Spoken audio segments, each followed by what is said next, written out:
I'm emboldened to talk because the purpose of this meeting is the most worthwhile purpose there is in the world today.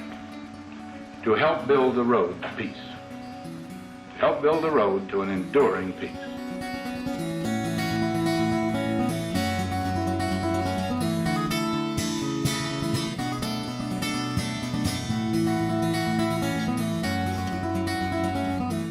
How do we dispel ignorance?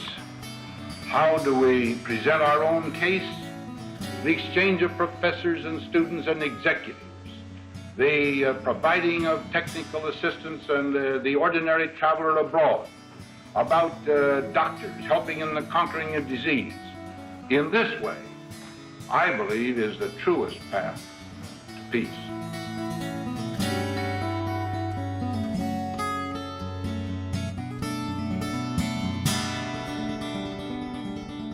Do you know anything about the Sister City program? No, nothing. No, I don't. What is that?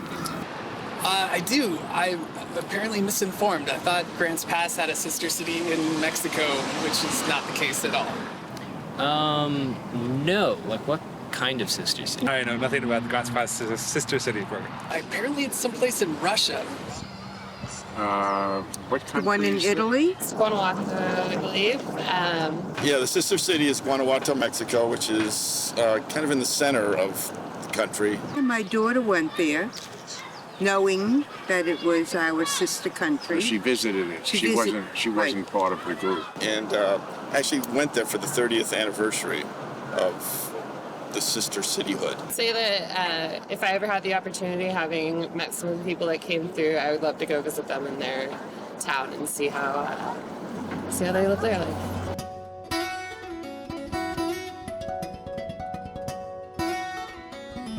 You know, the Sister City program fits into that as an effort to try to sort of forge, at a social and cultural level, human connections between people in the United States and people all over the world, right?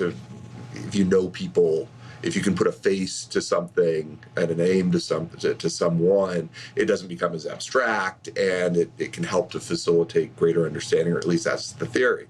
Just testing the line now to make sure that we're coming in clear. It is very good to be able to speak with you and to tell you how proud Medford, Oregon is to be associated with Alba in a program of mutual friendship. It all started back in 1959 when my grandfather, John Snyder, was the mayor of Medford.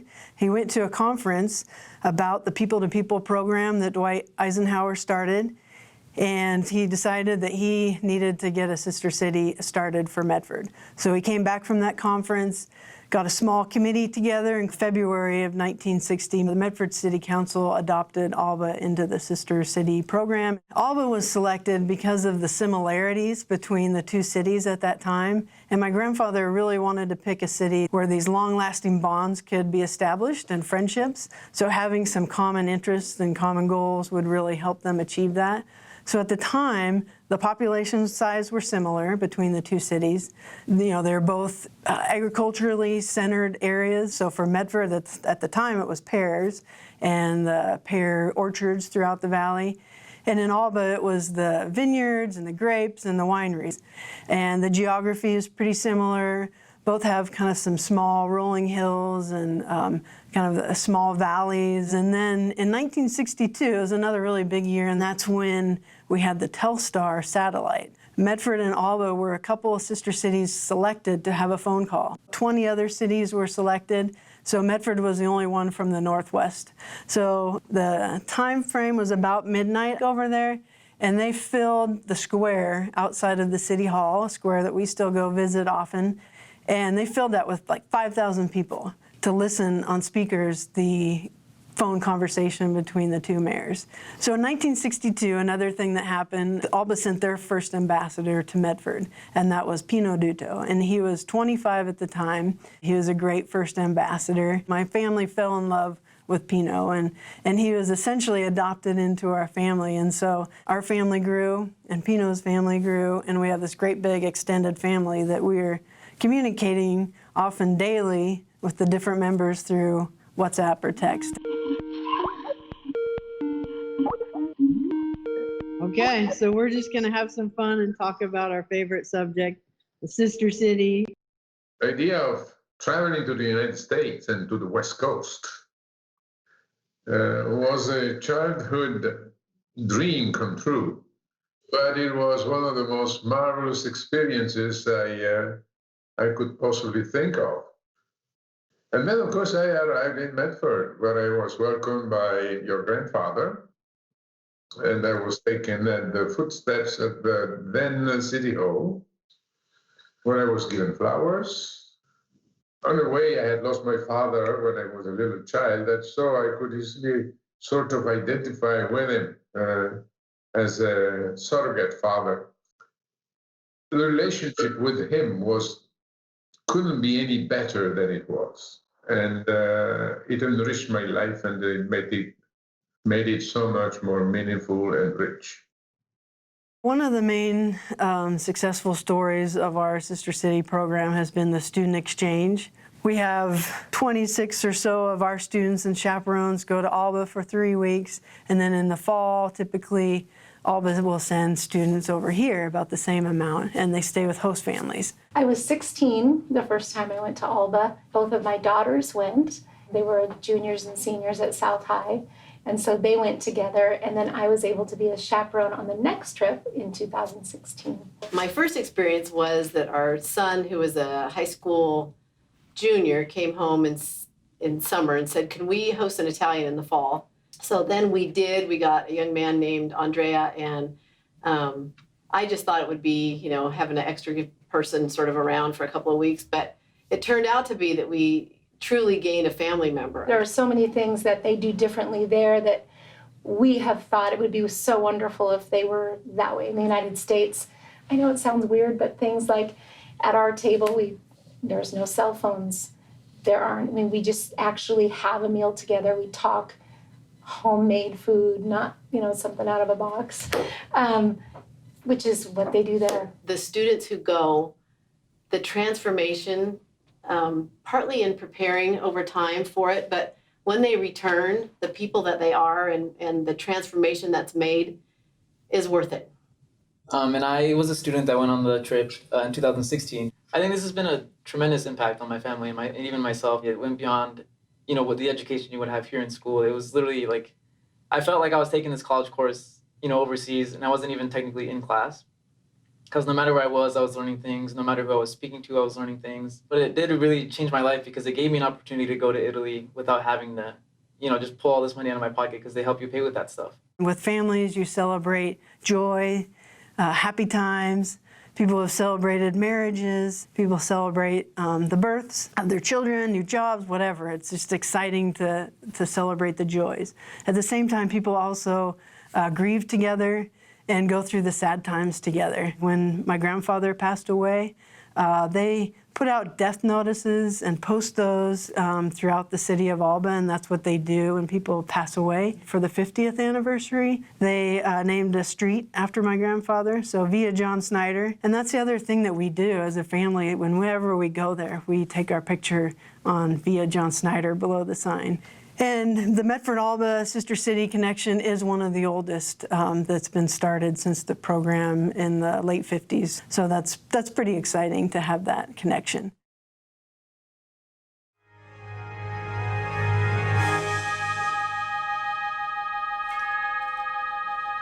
Oh, say, can you see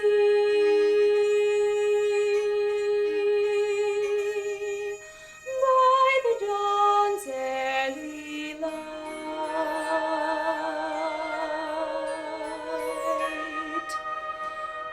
what so proudly we hailed at the twilight's last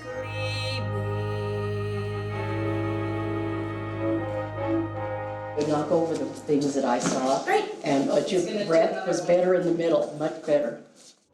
My name is Grace Cox. Everybody calls me Senora Chela because the students started calling me Senora Chela, so that's what my name is now. I'm known as the founder of the Sister City and the Sister University exchanges, which happened simultaneously in 1969.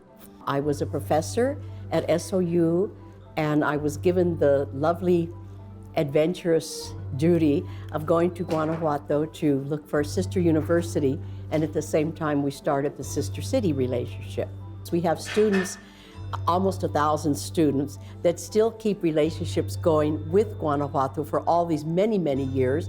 The young lady that sang at the beginning, the Star Spangled Banner, she's going down representing 50 years of student representatives.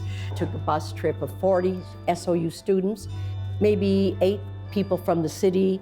I would take my second, third, and fourth year students. So I would arrange with different universities as the bus would come to pick us up, and we go throughout all of Mexico, and the professors would explain many things about the history of the region. But the main thing, besides the academic, which was very obvious and very important, was the people that they met along the way. They would receive us with open arms, and that's where the students really learned about Mexico. We have built for 50 years a real global community. It doesn't mean that we are integrated totally, that it doesn't mean that we are just one. No, we are two communicated in one way. And that's how we say our main phrase for the association is, this is a friendship that unites. We don't say that integrates and blenders. We respect each other's culture, but the most important is we understand each other's culture, and we enrich our own culture by understanding the other one. The most important thing is that needs to be with the heart. Nothing can survive in this life if you don't put the heart in this international education exchange or whatever academic cooperation. You can do it, but if you don't do it by heart, sooner or later it will perish. And I think this program has had a lot of heart, and the heart comes from all the Ashland citizens and all the Guanajuato citizens that continue helping and working for it. Being here in Ashland, in SOU, was one of the best experiences in my life. The environment, the community, the quality of the people that live here, I mean, especially human qualities, are like a support system for you to become your best version of yourself. So I think the Sister City program is more important today than it's ever been. And to taste that blessing that it gives your life to break through cultural barriers and to connect with people that you might not have thought you would connect with before. Well, fortunately, I've been able to visit Guanajuato a number of times after spending my year there. And it's always great because I reconnect with my host families. I reconnect with a lot of the friends that I made there. I don't know that everybody has the same form of that connection, but it's been 30 years since I was in Guanajuato, and I still dream about Guanajuato. On behalf of the entire community of Ashland, I want to welcome each and every one of you to this visit to celebrate the 50th anniversary of our sister city relationship.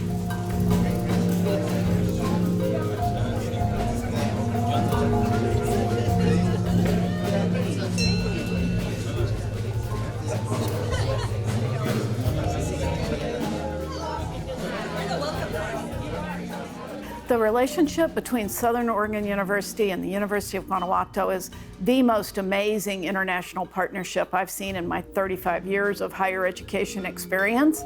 I've been at other places that have these kind of partnerships, but none that has endured for this long and have the depth and the scope that this one does. I've been down to Guanajuato twice. It's a fabulous community. And I am so thrilled that we could have this anniversary year in which to celebrate the accomplishments of the previous 50 years.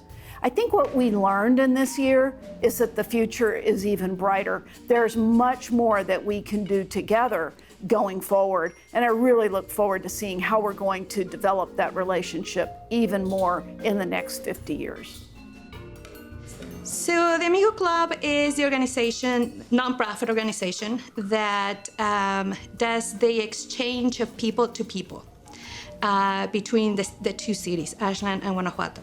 I think that this week we have all learned that really it all started with this people-to-people contact, with Senora Chela really doing that first. It grew out of people connecting with one another and being interested in getting to know one another and learning more about their culture and their language. An exchange program that really integrates the whole city, that the students can feel like they are becoming part of the community, is what makes the change. And we have all the alumni from Mexico, because I belong to the board of directors of the Alumni Association of the Amistad program in Guanajuato. All of them, I can tell you, they have the same feeling about the program. I haven't met any one of them who will say, it was okay, it didn't make a big difference. For all of us, it was like day and night, the after and before, after this experience. And I really work for it as an alumni in the association and as a faculty in the university, because I really want many people to be benefited the same way I was. Yeah, exactly. Yes, it's really good. Well, not only was the 50th celebration this whole year a milestone, it's really a unique partnership. Over the years, many communities across the country haven't been able to sustain sister city relationships. But because there's been such dedication for decades from the university, the Amigo Club, the city, and others, we've been able to really grow and enhance that relationship. And it's something really very, very special.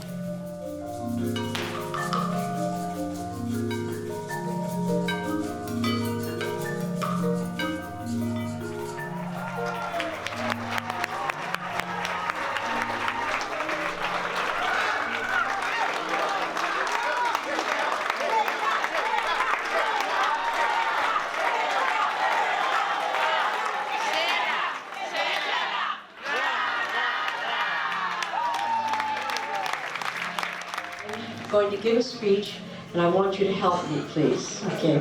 I would like, por favor, que vengan todos los jóvenes ahorita, en un segundo, que son de Guanajuato. Eso es de la universidad que vinieron, del preparatorio, de secundaria, etc. Voy a darles 10 segundos, vámonos, adelante. I mean, I look at the bunch of people that are sitting in that room, and it gives me a lot of hope, right? Because we all care so much about that relationship and about one another. So that will be and continue to be the engine that moves this relationship forward. I believe that we can do is to put the seed on the young guys, the new generation, so they want to keep this alive and they want to continue working for it. Because we shouldn't depend on policies, on strategies, on governments, on fashions, on new administrations. This program deserves to be much more beyond all of that. Look at this incredible representation that we have. You are a speech, and you're more than a speech. You're the future, and we thank you so much for coming. Okay.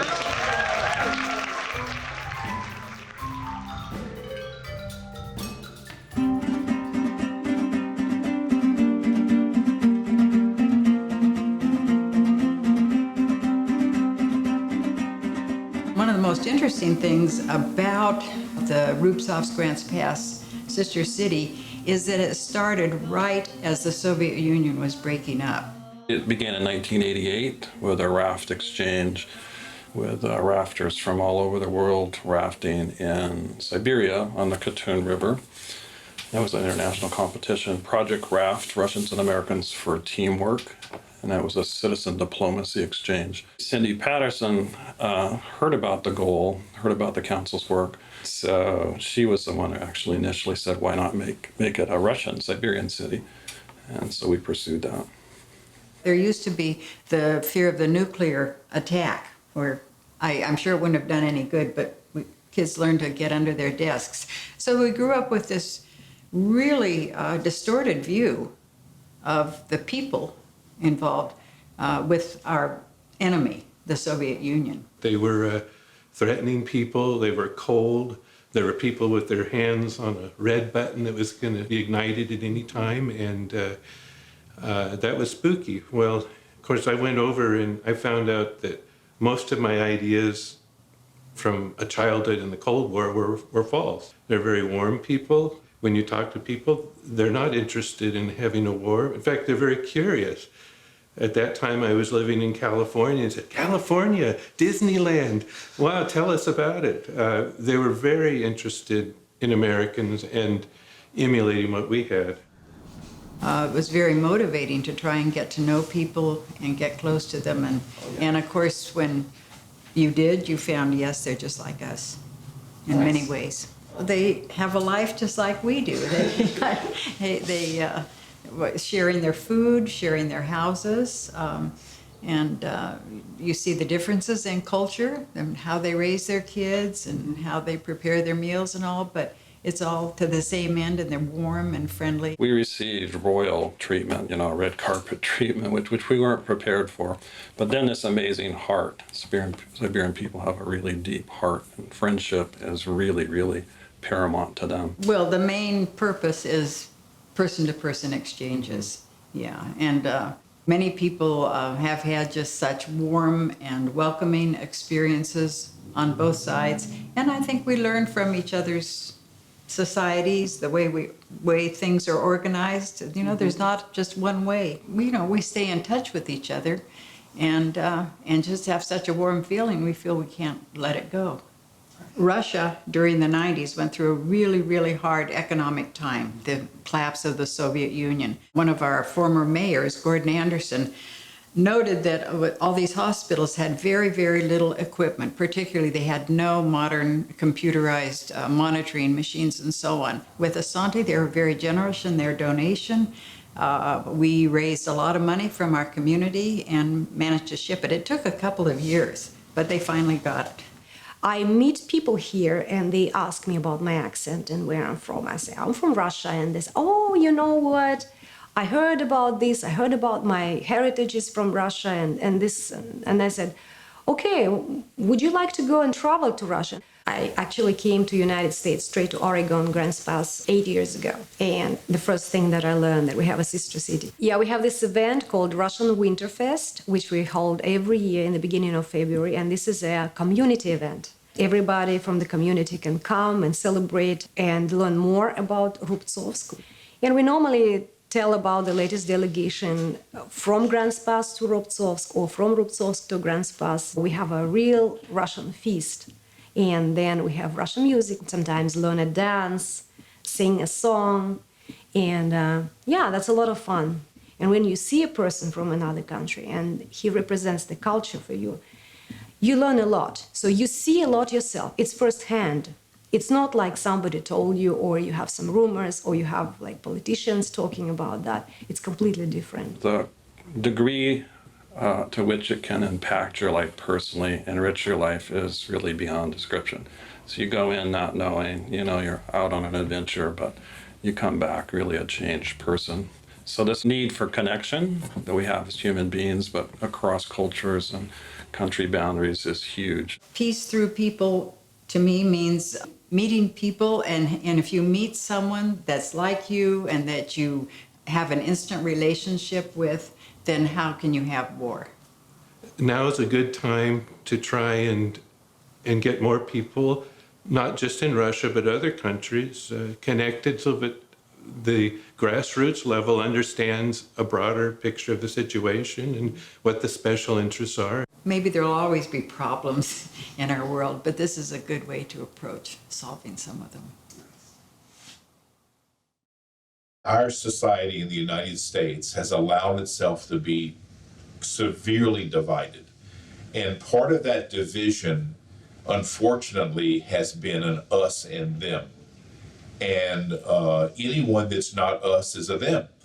And it's real easy to believe all kind of crazy things and fearful things about another culture, because it is different. And we're wired to respond with at least a certain amount of defensiveness to something that's different. The world is interconnected, and even people who try to sort of build big walls around their countries find that some interaction is absolutely necessary, whether it's trade and economic relationships. They may not want to get involved in military relationships. You know, the Swiss might be neutral, but they're not isolated, you know, and it's not an isolated country. And so the question becomes very much a policy question, right? What kind of relationship do you want to have with different countries in the world? You know, what are your interests? How do you protect them? Security, economic, and so on. I hope those kind of exchanges always continue, and thank goodness we've had decades of them to fortify the character of the United States, which is that we do make connections with other people in the world. It goes back to Mark Twain saying that, I can paraphrase it, that travel is the end to bigotry and prejudice, and that's pretty much true. When you go and meet someone, you're no longer thinking you want to kill them. You realize, hey, we're 99% the same. You know, there are some little differences, but our interests and our goals and our hopes for the world are pretty closely aligned.